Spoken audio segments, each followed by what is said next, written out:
Bem-vindos ao 5º episódio da série Genética e Doenças Raras, do programa Rare Disease Academy, realização da Educare com curadoria científica da Casa dos Raros. Esta é uma série educacional e informativa sobre doenças raras, desenvolvida para todos os atores do ecossistema de saúde e interessados no tema. O conteúdo é distribuído gratuitamente e você pode acessá-lo na plataforma eduprimebrasil.com.br.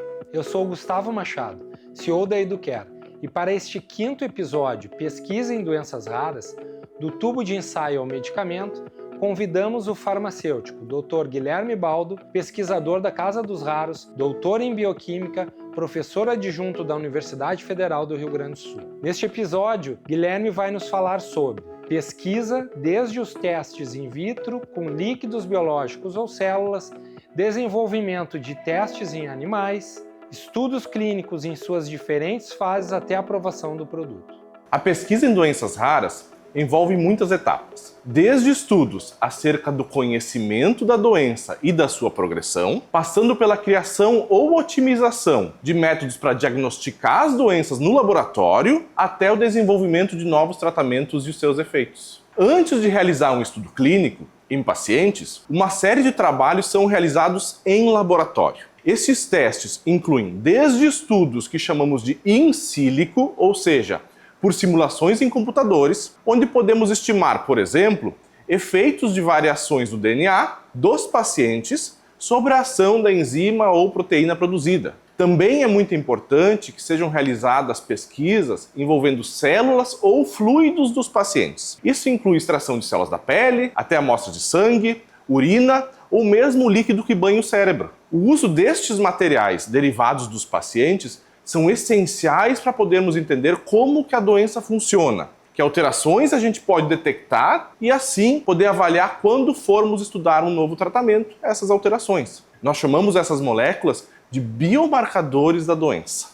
Em um passo seguinte, também podem ser utilizados os chamados modelos animais. São animais que possuem uma doença similar à dos seres humanos. O uso destes é sempre limitado ao menor número possível e com acompanhamento de veterinários, buscando a melhor qualidade de vida possível dos animais. No entanto, etapas importantes para o desenvolvimento de tratamentos, como a distribuição de um medicamento no corpo e a sua segurança, não conseguem ser avaliados apenas em células e precisam ser testados antes de ser administrados no paciente. Por exemplo, se queremos testar se o medicamento chega ao cérebro, quando administrado por via oral, não tem como fazer esse teste em células apenas. Deve-se dar o medicamento por via oral para o animal e verificar se o mesmo chega ao cérebro e em qual dose se obtém um efeito. Tendo dados positivos nas chamadas etapas pré-clínicas, pode-se submeter um pedido de aprovação de um ensaio em pacientes. É chamado ensaio clínico. Sempre que pensamos em doença rara, é importante que antes de testar um novo medicamento, que se conheça como a doença progride. Acompanhamos os pacientes ao longo do tempo num tipo de estudo chamado de história natural. Um ensaio clínico para avaliar um tratamento novo vai ter fases. Primeiramente, numa fase chamada fase 1, um pequeno número de pessoas recebem o tratamento para avaliar primariamente sua segurança, ou seja, se ele não produz efeitos adversos graves. Em seguida, na fase 2, começa a ser avaliada a eficácia e segue-se então para a fase 3, onde se aumenta o número de pacientes. A partir dos resultados positivos nessa fase 3, pode-se pedir a aprovação de um novo tratamento. Após a aprovação, os pacientes são seguidos numa fase 4, ou farmacovigilância, para avaliar os efeitos a longo prazo. Em doenças raras, é comum que para acelerar o processo se combinem fases, fazendo ensaios fase 1/2, por exemplo. O programa da Rare Disease Academy é super importante para a gente que trabalha com doença rara. Simplesmente pelo fato de que essas pessoas com doenças raras existem. E a gente precisa conscientizar a população que essas pessoas existem, o que essas pessoas passam e o que a gente pode fazer para ajudar essas pessoas. E acho que esse trabalho da Rare Disease Academy vem bem ao encontro disso, de ajudar as pessoas a entenderem o que é uma doença rara e o que a gente pode fazer por esses pacientes. inclusive o tipo de pesquisa que a gente pode fazer para ajudar os pacientes, desde diagnosticar o paciente, saber aonde ele está, saber quais são as características da doença que o paciente tem, até aqui em laboratório e depois em ensaios clínicos, a gente conseguir desenvolver um tratamento novo para uma doença que, por exemplo, até então não tinha nenhum tratamento, ou ainda melhorar tratamentos que já existem.